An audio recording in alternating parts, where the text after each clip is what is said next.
Le billet de l'écomusée avec Mélissa Drou. Bonjour Mélissa, c'est vous que l'on retrouve pour la suite de notre série consacrée au moulin de Montget à Mentreuil. C'est aujourd'hui l'épisode 2. Oui, bonjour, nouvel épisode de notre série dédiée à la découverte du moulin de Montget et à la maison de l'eau réunie à Mentreuil.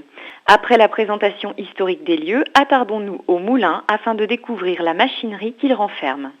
Autrefois, les meuniers de Montget produisaient deux types de farine. La farine destinée à nourrir le bétail, appelée farine animale, et la farine panifiable utilisée en boulangerie. Leur production dépendait de deux circuits bien distincts. Le billet d'aujourd'hui présente le circuit le plus ancien, utilisé au cours du siècle dernier, pour produire la farine animale élaborée à partir d'un mélange d'avoine, de maïs, d'orge et de seigle. Les grains livrés par les cultivateurs étaient mélangés au moulin, puis mis en sac et hissés au deuxième étage grâce à un système de monte-sac. Les meuniers déversaient les céréales dans des trappes situées au-dessus des trémies. Ces réservoirs, en forme de pyramide renversée, les distribuaient ensuite de façon continue entre les meules. Le moulin possède 3 paires de meules.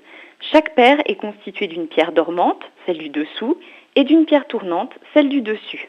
Entraînées par une turbine utilisant la force de l'eau, les meules écrasaient les céréales secondaires. Un coffrage de bois, appelé archure, enfermait les meules de façon à ne pas répandre la farine dans toute la pièce. La mouture tombait dans un conduit installé sous les meules, au bout duquel se trouvait un sac situé au rez-de-chaussée.